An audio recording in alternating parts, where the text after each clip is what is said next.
Baru sekarang posisi sujud. Nah, karena saya harus menerangkan, nggak mungkin saya terangkan sambil sujud. Saya butuh teman-teman satu untuk di depan. Karena tidak ada meja, boleh yang paling besar. Boleh, siapa aja. Oke, Chan, ayo sini. Boleh. Siapa nanti kan bentar lagi.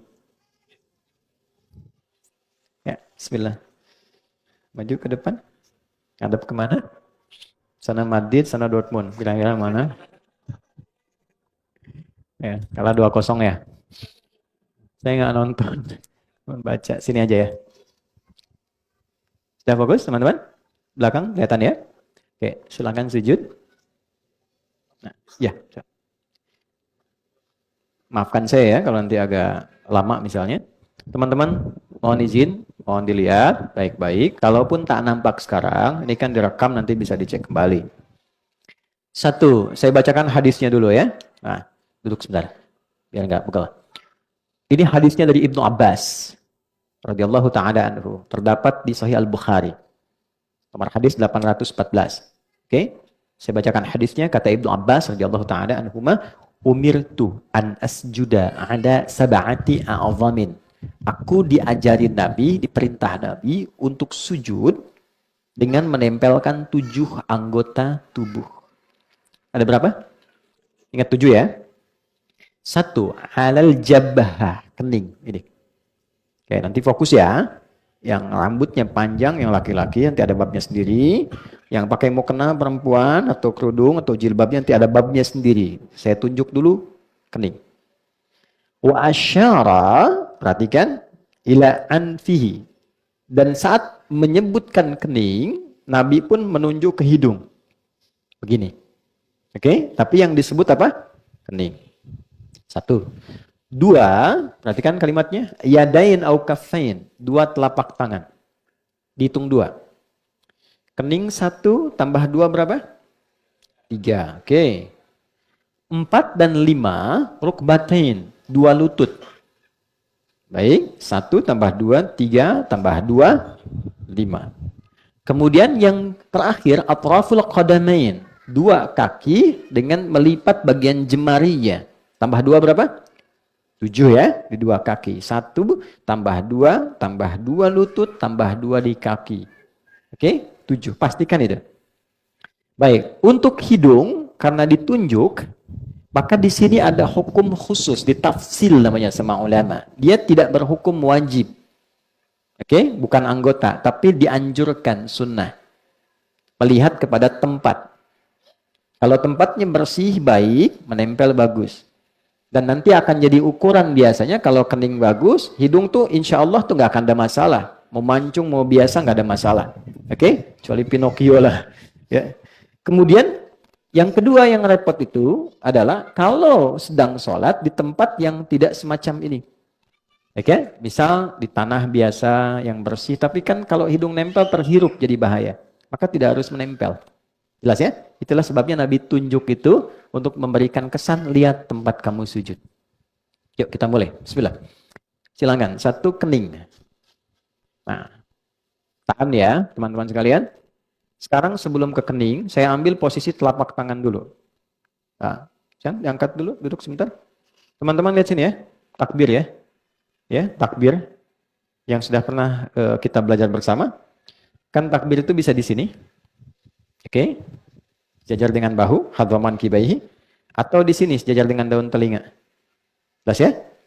Baik, nah posisi sujud tangan tuh nggak jauh dari ini. Jadi di sini, cukup di sini turunkan di tempat sujud. Jelas? Nah, yang dimaksud panjangkan sujudmu, maksudnya doa.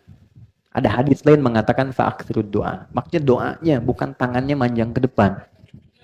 Enggak, karena ini terjadi, betul. Ini terjadi. Ada orang sujud tangan begini.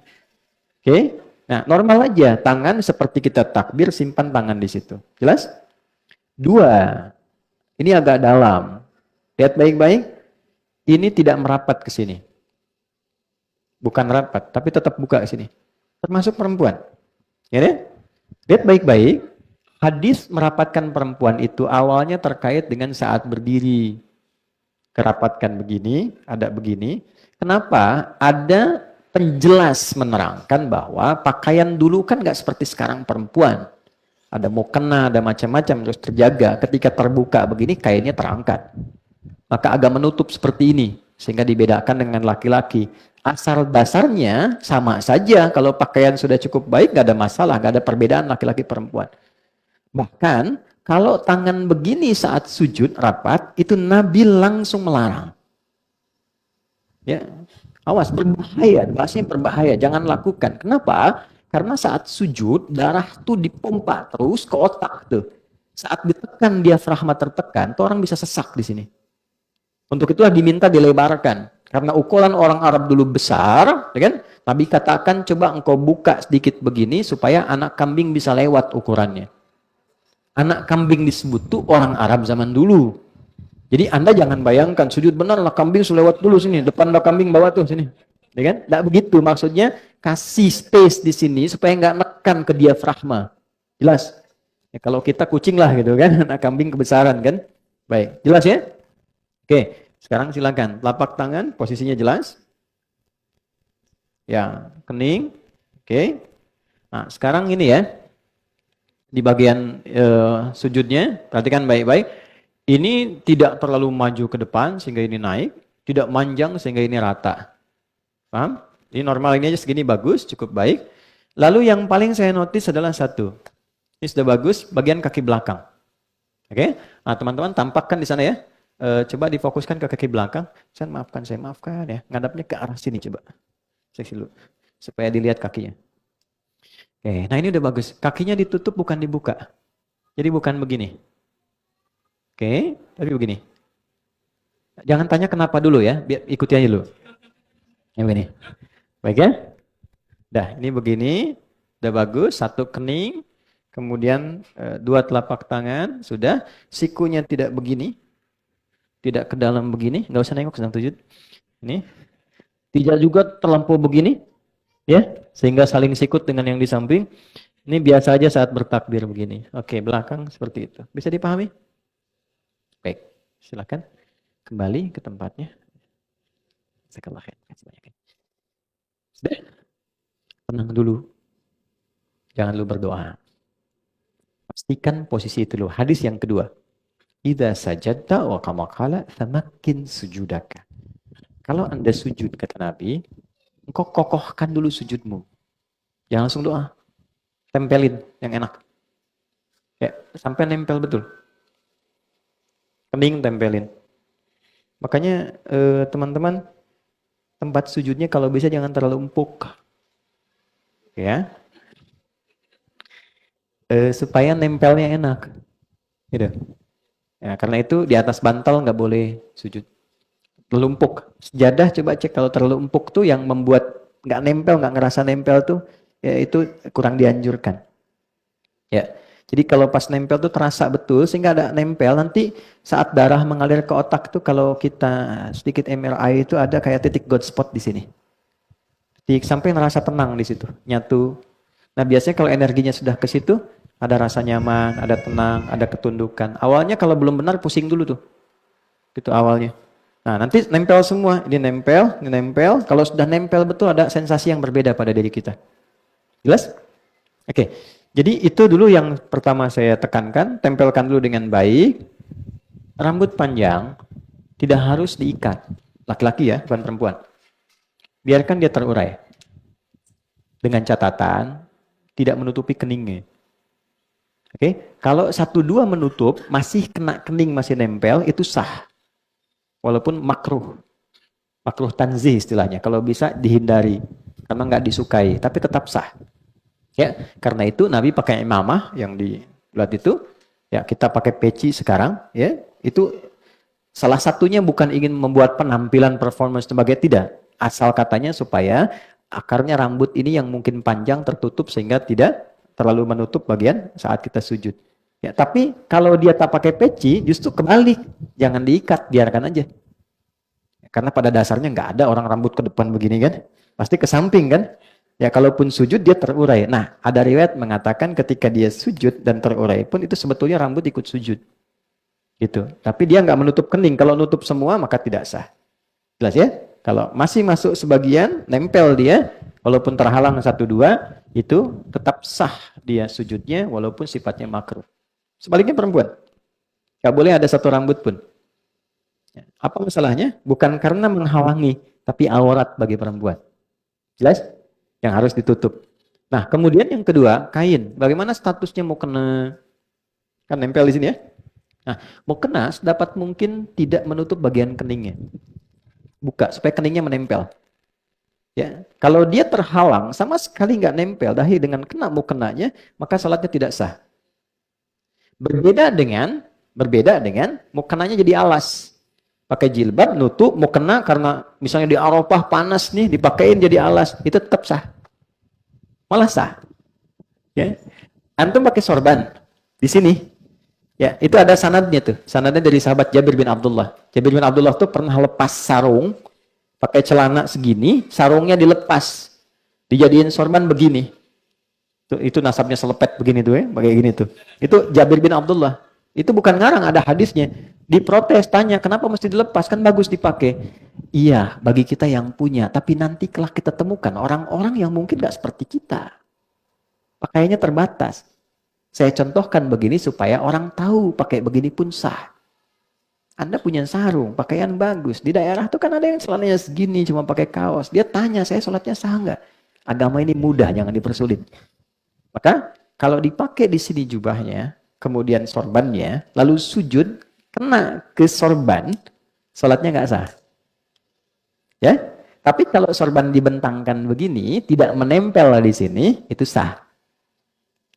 Intinya tidak ada kain tambahan yang digunakan di sini menghalangi tempat sujud. Tapi kalau dia bukan bagian di tubuh, dilepaskan begini, itu sah. Jelas ya? Contoh, boleh nggak saya pinjam? Terima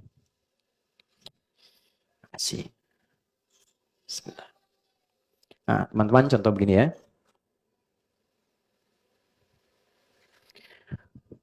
Kemudian mau sujud. Begitu mau sujud, ini terurai ke depan. Kamera melihat ya, supaya bisa nyampe. Ini. Nah, ini kena begini. Nah, ini tidak sah salatnya. Mau, tidak sah. Oke? Okay? Ya. Karena ini sesuatu yang ada dalam tubuh, nempel begini, ikut terbawa. Tapi kalau begini, saya wukuf di Arafah, panas gini, dekat batu, saya gini kan supaya nggak terlalu panas. Sah. Jelas? Sekali. Jelas sampai sini? Baik. Sudah sempurna sujudnya?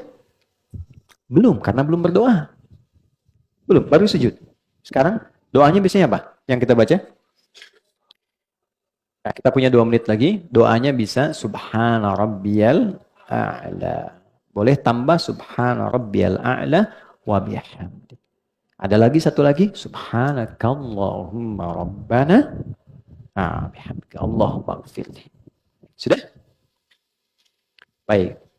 Ini tidak banyak orang tahu. Itu doa pembuka. Bukan doa yang sesungguhnya. Itu doa pembuka. Kita sedang berusaha mendekatkan diri kita sama Allah.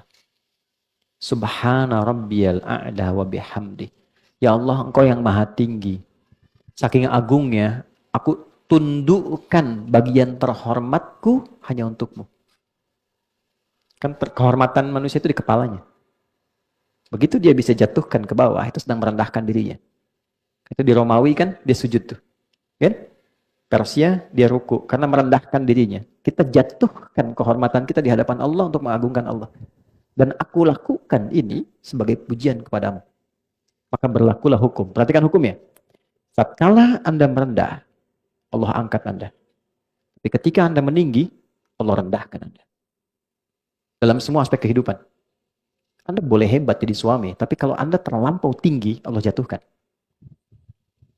Anda boleh hebat sebagai pengusaha, Anda sombong tinggi, Allah pasti rendahkan. Tapi ketika kita rendahkan diri kita, Allah pasti angkat. Itulah sebabnya kenapa orang sujud diangkat, diberikan 7 bacaan doa, permintaan yang dikabulkan. Yang Rabbi gfirli warhamni wajibulli dan sebagainya itu. Maka kita rendahkan itu untuk merendah pada Allah. Ya, sebentar. Sambil kita katakan di ujung, Allahumma gfirli, ya Allah ampuni aku yang kadang dalam hidup selalu merasa tinggi, merasa hebat, merasa paling berwenang. Aku jatuhkan diriku kepadamu. Begitu kita ucapkan subhana rabbiyal a'la wa bihamdi atau subhanakallahumma bihamdika Allahumma gfirli, jatuh, maka muncullah kemudian apa yang kamu mintakan. Maka Nabi katakan fa'aktsiru doa, perbanyak doa. Kalau permintaannya seperti Nabi ajarkan, boleh dilafazkan. Tapi kalau tidak sama dengan yang Nabi ajarkan, cukup di hati kita sampaikan. Ya, masalah rumah tangga pengen curhat, masalah pekerjaan, ya kan? Masalah sosial, hadirkan. Senikmat apa yang bisa kita lakukan. Tapi lihat sedang sholat apa. Kalau berjamaah, ingat-ingat ada imam. Jangan imam sudah naik lagi, Anda masih sujud. Atau sebaliknya, Anda jadi imam, ingat makmum. Ada batas standar. Karena itulah silahkan nikmati dalam sholat sunnah. Tahajud, duha, tumpahkan aja. Minta sama Allah. Nah itu dalam hati. Tapi kalau sekiranya Nabi pernah ajarkan doanya, boleh bacakan. Dengan lisan kita. Ini banyak beragam, mungkin bisa tuliskan 1-2. Masalah rizki, utang piutang, harta, masalah rumah tangga, masalah macam-macam, ada doanya. Oke? Nah kalau benar sujudnya, maka Allah angkat. Perhatikan cara mengangkatnya. Dengan cara yang paling nikmat. Damai, tenang, dan diberikan 7 hal yang tidak pernah diberikan pada orang yang tidak pernah sujud. 7. Apa 7 itu? Kita akan lanjutkan di pertemuan berikutnya. Karena sudah habis waktunya teman-teman. Terima kasih untuk hari ini. Saya mohon maaf. Kita akan naikkan sholat zuhur. Kita berdoa terlebih dahulu. Mudah-mudahan doa kita diterima oleh Allah Subhanahu wa Ta'ala.